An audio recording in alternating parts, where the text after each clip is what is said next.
Heyo, this is Dr. J Mack. Welcome back to another session of Dr. J Mack Reacts. Today we're going to be checking out a video of House MD. I've never watched House MD. I don't know how this is possible. I've also barely watched Grey's Anatomy. I think it's because I get enough medical stuff in my day-to-day life. I don't need it when I come home, but it should be fun to kind of react to whether this is realistic, how true to life this guy actually is. The only thing I know about House MD is that he has a cane and he makes a lot of really difficult diagnoses. That's it. And I think he's a jerk. I don't know. Let's see.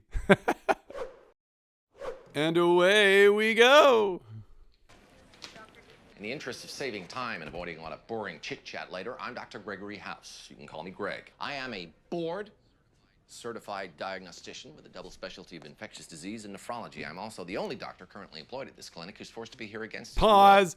Who's double board certified in infectious disease and nephrology? What a random combination. I mean, there are times when you get infections that lead to sepsis, end organ damage, and then your kidneys end up failing and you end up needing dialysis and stuff like that. But being able to link nephrology and infectious disease as niche as you could possibly be in healthcare. But that is the way that people want to be in the US. The more hyper specialized you are, the more in demand you are, and the more money you make. So I don't know. This guy seems like he's more about ego than making money from what I can tell already, but let's keep watching. I think I have an STD. This happens all the time in the ER. I think I have a... The best thing is that people will come in, they're too embarrassed to say that they have an STD or that they have a problem with their penis. And so they'll come in and they'll be like, I have tooth and gum disease. And you're like, why is that in the emergency room? And then you go talk to them and they're like, it's a problem with my penis. And be like, I could have guessed that. But they don't want to tell the people up front. So it's funny. Starting again.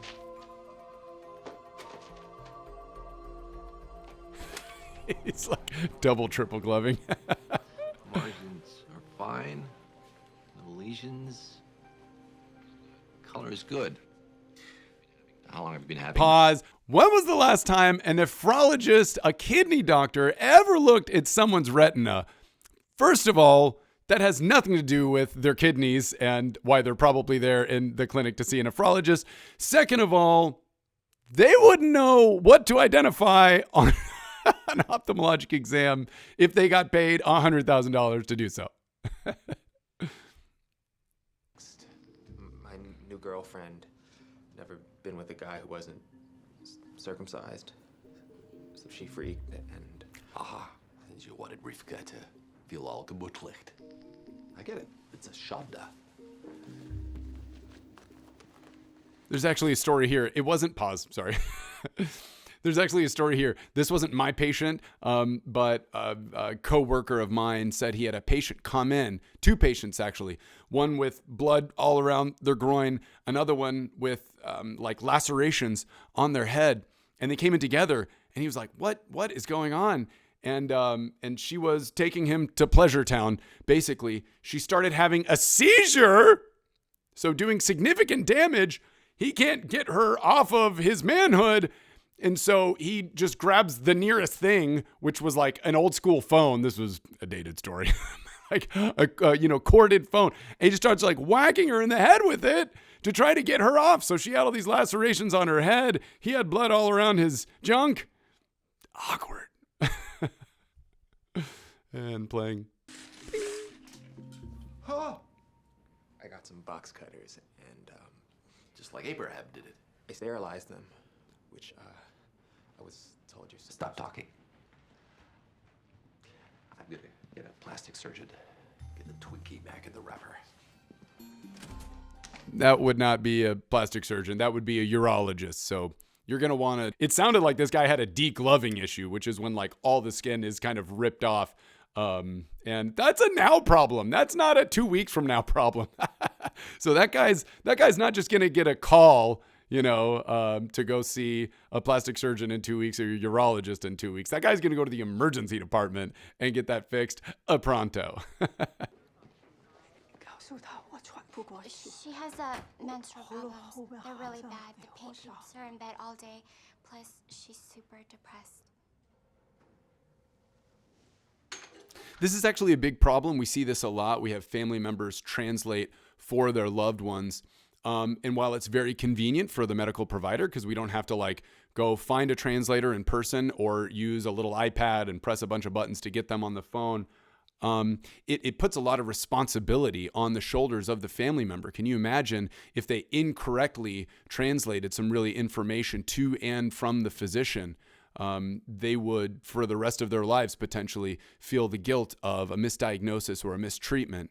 Additionally, there's some really sensitive information that the patient has to reveal to the doctor, information that they may not want to share with their family member. And so you're putting them in a very awkward situation by just being like, we'll just let the family member translate, by letting them translate, because then they're forced to share that information whether they want to or not. Just a thought. Play. Is that for a cold? No, that's for your ovaries. You haven't had a stroke. Have you ever had a blood clot? No. Super.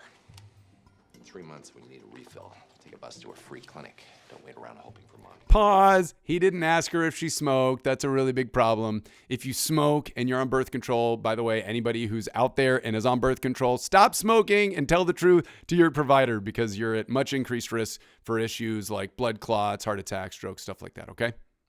You need to try twice as hard to fix them. Are you using your inhaler? All the time. Go through one a week.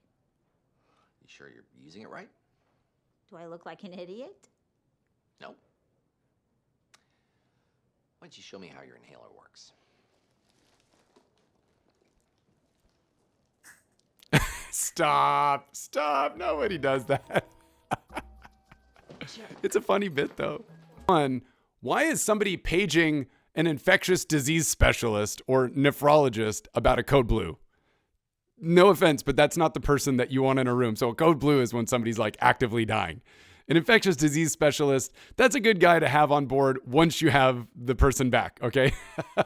You don't want House in there running a code. That's not something that he does on a regular basis. You want somebody with a lot of experience in that situation who can remain cool and not be a complete jerk to everybody else in the room.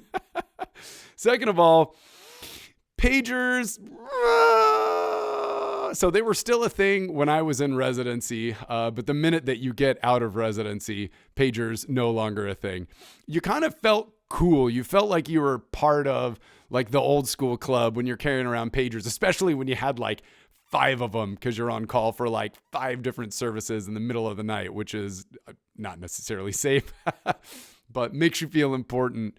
And so we would rock pagers in residency, but once you get out into the real world, people just text you on your cell phone, call you on your cell phone, or page you through like the hospital system. So a little different now.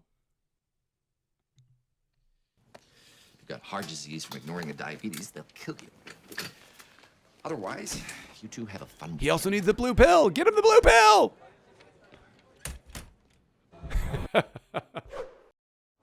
All right, that was cool. I'm digging House MD. I don't know how many more episodes I'm going to watch in the future. Again, I get enough of it in the hospital, but that was hilarious to watch him be a complete jerk to patients. One, because I couldn't be a jerk to patients if I wanted to because of this whole patient satisfaction thing.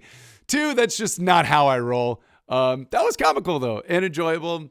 Maybe we should do this again sometime. Subscribe.